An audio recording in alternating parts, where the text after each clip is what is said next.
నా పేరు కంచి వెంకట శ్రీనివాసరావు అండి. నా వయసు 56 సంవత్సరాలు. నేను గవర్నమెంట్ టీచర్గా హై స్కూల్లో చేస్తుంటాను.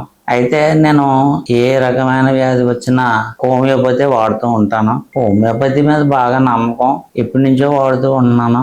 2022 ఏప్రిల్ అప్పుడు నాకు వెట్టిగో స్టార్ట్ అయిందండి. తల తిరగటం, తలదిమ్ము అయ్యి స్టార్ట్ అయింది. అప్పుడు నేను ఈ హోమియో వాడుతూ కంట్రోల్లోకి రావడం జరిగిందండి.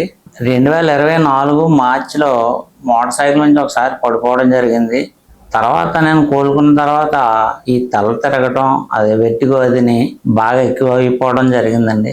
అది ఎన్నో రకాల మందులు వాడుతూ అలా కంటిన్యూ చేస్తున్నప్పటికీ ఏ విధంగానూ కూడా కంట్రోల్లో రాకపోవడం జరిగిందండి. అయితే రీసెంట్గా మందు ఇవ్వడంతోటే తల తిరగడం అది తగ్గింది. దానివల్ల పడుకున్న వెంటనే తల తిరగడం, పడుకున్నప్పుడు వెంటనే ఇవన్నీ ఆబ్జెక్ట్స్ అయ్యి తిరిగిపోవడం జరిగేదండి. అదంతా పూర్తి స్థాయిలో కంట్రోల్ వచ్చి నాకే విస్మయించిందేనండి. చాలా బాగా పనిచేసింది అని నాకు చాలా నమ్మకం కూడా కలగడం జరిగిందండి. దానికి తోడు నాకు ఆల్రెడీ ఈ డయాబెటీస్ లాంటిది ప్రీ డయాబెటిక్ ఉండడం జరిగిందండి. హోమియోపతి ద్వారా షుగర్ ని కంట్రోల్లో ఉంచుకోవడం జరుగుతుంది. రీసెంట్ గా 4 రోజుల క్రితం డాక్టర్ గారు సలహా సూర్యకిరణ్ గారు సహాయంతో నాకు ఆ మందు ప్రసాదించడంతో నాకు మంచి స్వస్థత లభించిందండి.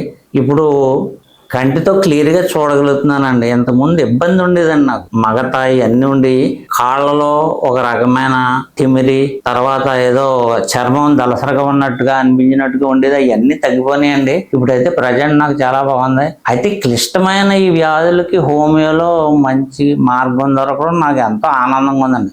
నా స్నేహితులందరికీ కూడా ఏమన్నా దీర్ఘకాలిక వ్యాధులు అయ్యి ఉంటే ఇక్కడైతే బాగా జరుగుతుంది, నాకున్న సమస్యలు ఈ గతంలో ఎలా ఉండి ఇప్పుడు స్వస్థత లభించింది, నాకు మీరు కూడా వాడి చూడండి అని కూడా చెప్పడం జరుగుతుందండి.